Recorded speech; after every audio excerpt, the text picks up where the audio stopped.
এমনও বাসা আছে মাস শেষে টাকা নেয় ঠিকই, কিন্তু তারা বাথরুমের টিস্যুটা পর্যন্ত রাখে না। ফ্যামিলি যখন ইউজ করে বাথরুমের টিস্যুটা দেয়, আবার ইউজ করার পরে তারা নিয়ে যায়। আবার অনেক সময় কাপড় ধোয়ার জন্য এই লাইন খুলে রাখে, কখন নিয়ে আবার সে এসে কাজের কাপড়টা ধুয়ে ফেলে, পানির লাইন খুলে রাখে, লাইট ঘুরিয়ে রাখে, লাইট ঘুরিয়ে রাখে দিনের বেলা যেন লাইট না দিতে পারে, কিন্তু মাস শেষে তারা টাকাটা ঠিকই নেয়।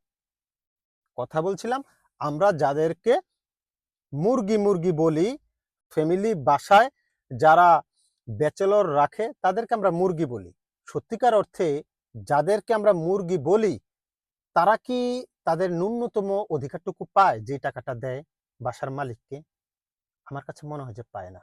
এই বিষয়টা নিয়ে একটু কথা বলা উচিত। ধন্যবাদ সবাইকে আমার পাশে থাকার জন্য। আমি ইটালি থেকে বলছি। দেখেন, অনেক ফ্যামিলি আছে যারা নিজেদের বাচ্চা নিয়ে একটা রুমে থাকে, বাচ্চা ওয়াইফ হাজব্যান্ড এক রুমে থাকে, আর একটা রুম কিংবা আরো ২টা রুম অন্য লোকজনদেরকে ভাড়া দিয়ে রাখে, যেটাকে আমরা সাধারণত মুরগি বলি। কিন্তু সত্যিকার অর্থে যাদেরকে ভাড়া দিয়ে রাখে মাস শেষে তারা টাকাটা দেয়, কিন্তু তারা কি সেই অনুপাতে তারা সুবিধা পায় যা যা পাওয়ার দরকার ছিল তার? আমার মনে হয় যে না। আমার মনে হয় যে না। তারা অনেক সময় দেখা যায় যে রাত 10টার পরে তো লাইট জ্বালাইতেই পারে না। পানি বেশি ইউজ করে ফেলছে কিনা সবসময় যে মালিক বাসার কর্তা সে খেয়াল করে। বাথরুমে পার্সোনাল সাবান অবশ্যই লাগবে। ওয়াইফাই পাসওয়ার্ড দিয়ে রাখে, ওয়াইফাই ইউজ করার জন্য এক্সট্রা টাকা দাবি করে। আবার ওই ভাই ভাবির যখন অন্য বাসায় দাওয়াত থাকে তখন ব্যাচেলররা এসে ওই যে রান্না করে খেতে হয়, ডিম ভাজি আছে না, শুধু ডিম দিয়া সাদা ভাত খেতে হয়। কিন্তু যখন উঠাইছে তখন কিন্তু বলছে যে ভাই আপনার ভাবি আছে রান্না বান্না করবে, কোনো সমস্যা নাই, খাওয়া খরচ সহ এত টাকা যেটা নির্ধারিত হয়। কিন্তু ওই যে সপ্তাহে মনে করেন যে 2 দিন দাওয়াত থাকে মিনিমাম, তখন ওই রান্নাটা ওই ব্যাচেলরদেরকে করতে হয়। এবং করতে হয়, ব্যাচেলররা তো আগে থেকে জানে যে বাসায় ভাবি রান্না করে রাখবে, যার কারণে কাজ থেকে আসে, আসার পর দেখে যে খাবার নাই, যখন ফোন দেয় তখন বলে যে হ্যাঁ ভাই আপনাকে তো বলতে মনে নাই, আমাদের তো একটা দাওয়াত ছিল। আপনার দাওয়াত ছিল সেটা তো আপনি আগে রান্না করে দিয়ে যাবেন, যেহেতু আপনার এই কারণে আপনি পেমেন্টটা নিচ্ছেন, এই টাকাটা আপনি নিচ্ছেন যে আপনি রান্না করে দিবেন, তো আপনার দাওয়াত থাকলে আপনি রান্না করে যাবেন। এই লোকগুলা যে আসে কাজ শেষে 10 ঘন্টা 12 ঘন্টা ঘাম ঝরিয়ে আসে, আসার পর দেখে পাতিলে ভাত নেই, তখন একটা মানুষের কি পরিমাণ কষ্ট হয়। সব সহ্য হয় কিন্তু ক্ষুধা সহ্য হয় না। আবার অনেক সময় পুরানো ভাত থাকে, কিছু পচা পানি দিয়ে রাখে, পুরানো তরকারি কিছু থাকে, সেটা দিয়ে কোনো রকমে খাইয়ে নেয়। আবার অনেকে বিস্কিট আর কলা দিয়ে ক্ষুধা নিবারণ করে। এই হচ্ছে তাদেরকে সুযোগ সুবিধা দেওয়া হয়। এবং তারা যে ওয়াশরুমে যাবে সেটার জন্য তাদের সিরিয়াল ধরতে হয়, এবং ওয়াশরুমে কতক্ষণ থাকলো সেইটার আবার কৈফিয়ত দিতে হয়। আবার অনেক সময় গরমের ভিতরে কেউ মনে করেন যে গোসল 2 বার করলো, কেন 2 বার গোসল করলে তুমি? আমার পানির বিল বাইরে গেল, পানির বিলটা উঠাইলে তুমি। সন্ধ্যার পরে বাসায় ঢুকতে হয়, এর আগে ঢুকা যাবে না। পুরুষ মানুষ ভাই আপনি কি করেন ঘরের ভিতরে? বাইরে যান, ঘুরেন ফিরেন। অনেকে কাপড় ধোয়, কাপড় ধোয়ার মেশিনে কাপড় ধোয়, সেই জন্য কি করে পানির লাইনটা খুইলে রাখে কিংবা ক্লোজ করে রাখে। কিন্তু যখন ভাড়া দিছিল তখন কিন্তু বলছে যে কাপড় ধোয়ার মেশিন আছে, কোনো সমস্যা নেই ভাই, কাপড় আপনি সপ্তাহে একবার ধুতে পারবেন।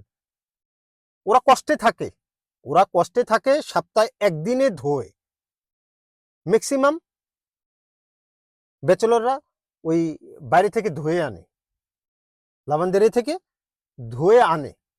কিন্তু যখন আপনি উঠাইছেন তাদেরকে তখন কিন্তু আপনি বলেন নাই যে বাইরে থেকে ধুয়ে আনতে হবে। আর ওয়াইফাই এর কথা তো বললামই, পাসওয়ার্ড ক্লোজ করে রাখে, ওয়াইফাই ইউজ করবেন বাড়তি টাকা দেন। আমরা তাদেরকে মুরগি মুরগি বলি, কিন্তু তারা ন্যূনতম অধিকারটুকু প্রয়োগ করতে পারে না, ন্যূনতম সুবিধাটুকু ওরা পায় না, সুবিধাটুকু পায় না। তারপরে আবার মনে করেন যে বিভিন্ন ধরনের মেহমান অতিথ আসে, ওই ভাই ভাবির আসলে কি হয়, এক রুমের ভিতরে তো জায়গা হয় না, ওই লোকটা 10 ঘন্টা কাজ করে আসছে, আসার পরে তার বেডের ভিতরে ওই মেহমান যে আসছে ওই ভাই ভাবির এরা যায় বসে। সে সারা রাত কাজ করে আসছে কিংবা সারা দিন কাজ করে আসছে, সে একটু রেস্ট নেবে, ঘুমাবে, সেটা সম্ভব না। কারণ ওই রুমের ভিতরে ওই মেহমান অতিথি যে বসে রয়েছে, কারণ এক রুমের ভিতরে তো এত মানুষ কই জায়গা দিবে, সম্ভব না। আমরা তাদেরকে যতই বলি যে মুরগি মোরগ, ভাই কেউ মানে এমনি এমনিতেই কারো বাসায় যে থাকে না, সে টাকার বিনিময়ে থাকে। সে টাকা দেয় মাস শেষে, খাওয়ার বিলটাও দেয়, থাকার বিলটাও দেয়, কিন্তু সে ভালোভাবে থাকতেও পারে না, আবার খাইতেও পারে না। যেই ম্যাট্রিক্সটা বিছানো আছে মিনিমাম 5 থেকে 10 বছর আগের, মিনিমাম, ওইটার ভিতরে কি পোকা জানি কামড়ায়, ওই পোকা ম্যাট্রেসটা চেঞ্জ করে পর্যন্ত দেয় না। আর এসি, এটা তো ইম্পসিবল, এসি তো ছাড়বেই না। যদিও এসি অনেকের বাসায় নাই, যারা ব্যাচেলর থাকে তারা নিজস্ব একটা ফ্যান কিনে নেয়, কিন্তু ম্যাট্রিক্সটা পর্যন্ত চেঞ্জ করে দেয় না। একটা আলমারি দেয় না, যে আলমারিতে কাপড় চোপড় রাখবে, ওই বেচার একটা ব্যাগের ভিতরে তার বস্তাবন্দি অবস্থা কাপড় চোপড় রাখে। আর যদিও একটা আলমারি দেয়, ওই যে রুমের ভিতরে আর 4 জন আছে, ওই 4 জনের মিলেই একটা আলমারি কোন রকম। এই হচ্ছে সুযোগ সুবিধা।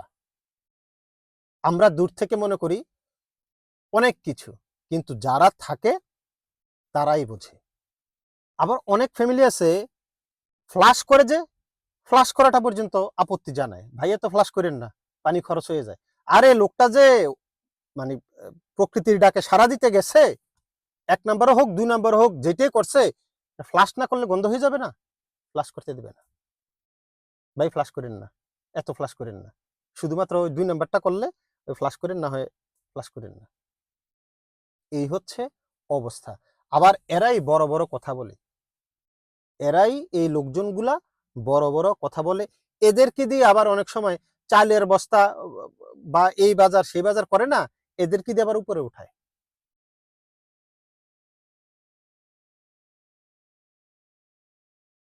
মানে একটা অন্যরকম অবস্থা। আবার ওই ভাই ভাবি তার বাচ্চা নিয়ে এক রুমে থাকে, তারা আবার বছর বছর নতুন অতিথির মুখও দেখে। এর মধ্যে আছে কিছু যারা থাকে, তার মধ্যে 2-1 জন খারাপ থাকে, বিভিন্ন রকম ওই ওই ভাবির সাথে বাজে ইয়া করার চেষ্টা করে, ফ্লাটিং করার চেষ্টা করে, কিংবা 2 নম্বরে কিছু করার চেষ্টা করে। আছে, খারাপ মানুষ তো আছে, কিন্তু ম্যাক্সিমাম মানুষ যারা থাকে তারা বাধ্য হয়ে থাকে, তবে তারা ন্যূনতম সুবিধাটুকু এরা পায় না। আপনি যদি আমার সাথে একমত হয়ে থাকেন, কমেন্ট বক্সে আপনি আপনার অভিজ্ঞতা জানাতে পারেন। ধন্যবাদ সবাইকে। আমি ইতালি থেকে বলছি।